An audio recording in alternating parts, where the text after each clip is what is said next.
இன்னைக்கு மீஷோவிலிருந்து வாங்கப்பட்ட 3 பொருட்கள் வந்து அன்பாக்ஸ் பண்ண போகிறேன். ஃபஸ்ட்டு பொருள் வந்துட்டு எனக்கு ரொம்ப பிடிச்சிருந்தது. பார்க்கோன்னே அந்த குபேரர் வந்துட்டு மூட்டையில் பணம் அள்ளிட்டு வர மாதிரி பார்க்கவே சூப்பராக இருந்துச்சு. ஃபஸ்ட்டு வந்துட்டு இவங்கள அன்பாக்ஸ் பண்ணியாச்சு. இவங்க வந்து இன்றைக்கி தான் வந்தாங்க, செவ்வாய்க்கிழமை அன்றைக்கி தான் நம்ம வீட்டுக்கு வந்தாங்க. பட் இந்த 2 பொருள் வாங்கி 2 வாரத்துக்கு மேலே ஆச்சு. நான் அதை ஓப்பன் கூட பண்ணி பார்க்கல, ஏதோ ஒரு நம்பிக்கையில் வச்சுட்டேன். நான் எவ்வளோ வேஸ்ட்டான திங்ஸ்லாம் வாங்கியிருக்கிறேன். இன்றைக்கி தான் உருப்படியான ஒரு பொருள் வாங்கியிருக்கிறேன்.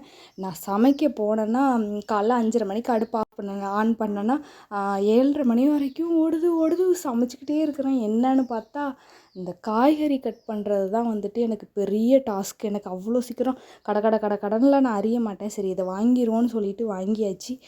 போட்டு சரி ஒரு ஆனியன் வச்சு ட்ரையல் பண்ணி பார்ப்போன்னு பார்த்தேன். சூப்பராக வந்து வெட்டிருந்துச்சு. இதில் ஆன் ஆஃப் 2 பட்டன் இருக்குது. ஆன் பண்ணும்போது டப்புன்னு மேலே வந்துடுச்சு. ஒரு மாதிரி ஷாக் ஆகிடுச்சு, பயந்துட்டேன். பட் சூப்பர் குவாலிட்டி, நல்லா இருந்துச்சு. அதுக்கப்புறமா வந்துட்டு இது வந்து ஒரு மணி சேவ் பண்ணி வைக்கிற பாக்ஸ் ப்ளைவுட்டில் வந்து வச்சுருந்தாங்க. நல்லா இருந்துச்சு, குட்டியாக அழகாக சூப்பராக இருந்துச்சு.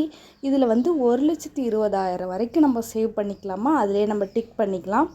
மேலே ஒட்டியிருந்த ஸ்டிக்கர் வந்துட்டு ஒரு மாதிரி அது நல்லா இல்லை. பட் ஒர்த்து தான். இந்த 3 பொருளில் வந்துட்டு உங்களுக்கு எது பிடிச்சிருக்குன்னு சொல்லி கமெண்ட் பண்ணுங்கள். நாளைக்கு வந்து வேறு ஒரு வீடியோவில் பார்க்கலாம். இந்த பொருளை நான் டேக் பண்ணுறேன், உங்களுக்கு வேணுன்னா வாங்கிக்கோங்க. பாய்.